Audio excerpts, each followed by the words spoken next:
Hi, my name is Nick. I'm with Sallas Automotive in Kansas City, Missouri.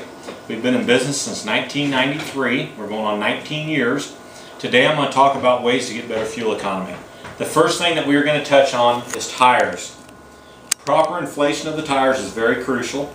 Inside your door jamb you will find the proper tire pressure for that vehicle, or you can go off the side of the tire. Every tire on the side of the tire has maximum air pressure. If you want to get the best fuel economy, you can inflate your tire to within about 5 to 10 pounds of that maximum air pressure to get the best fuel economy. No one likes, remember when you're younger you're riding a bicycle and that bicycle would have a low tire or flat tire, how hard it was to pedal that bicycle up a hill or even down the street. The same thing goes for your tires on your car. When they're underinflated, it's real hard for that vehicle to roll down the street. It has more resistance to roll down the street. What we're trying to get is less resistance, that way better fuel economy. So proper inflation is very crucial. The second thing is balancing of the tires, proper balance. When you get a tire that's out of balance and the tire is vibrating and you got a vibration at 60, 70 miles an hour, the car is now rolling down the road very inefficient, therefore causing poor gas mileage. The third thing we're going to talk about is alignment. A vehicle needs to be properly aligned, the front wheels with the rear wheels, that way it has less rolling resistance. It'd be like, this is our little demonstration car here. You can see how the tires are towed in right here. That car rolling down the road would be scuffing the edge of the tires, therefore causing more rolling resistance, therefore affecting fuel economy. So a good rule of thumb is to have your vehicle aligned once a year and have it checked at least maybe twice a year, especially the way the roads are. The fourth thing we've got is tires. When the tread gets worn down, it takes more rolling resistance to roll that tire down the road. When you got a tire with new tread, it rolls a lot easier down the road, therefore going to give you better gas mileage. Okay, the second thing we're going to get into is engine. A clean air filter is very crucial to a good running motor. The motor actually has to take in air to breathe. If you got a restricted air filter, it will affect the gas mileage considerably.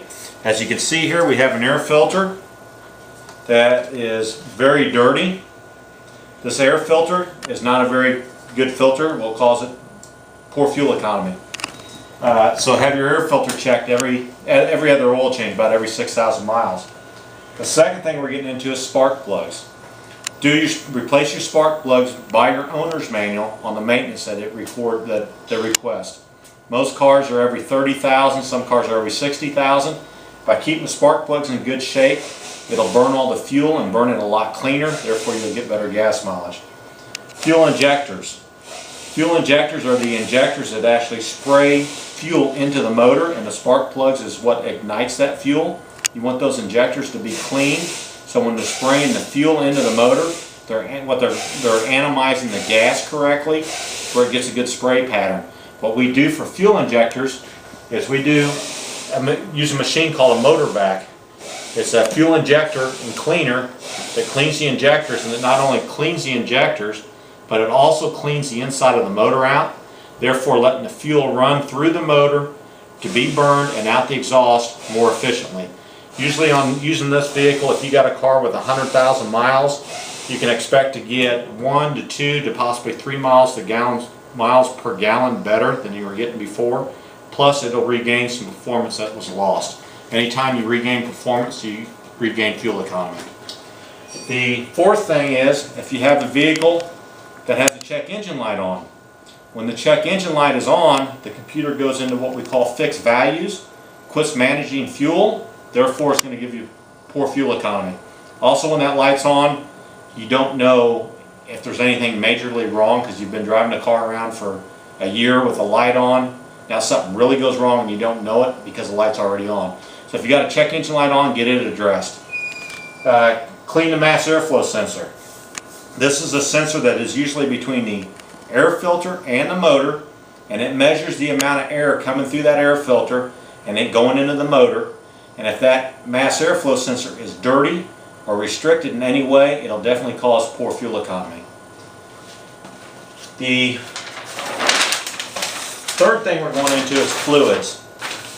Run synthetic oils if possible in your engine, transmission, and rear end will definitely give you better fuel economy. Same with the transmission fluid, the differential fluid. If you can run synthetic fluid and all those, that'll help.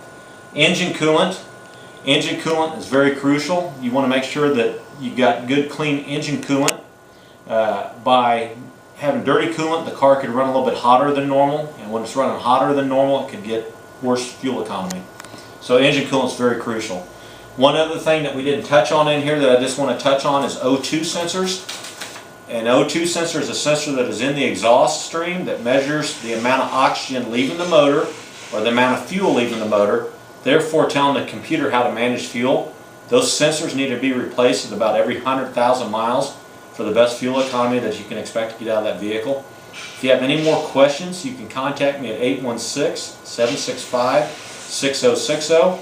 My name is Nick. I'm with Sallas Automotive, and our website is www.sallasauto.com. Thank you.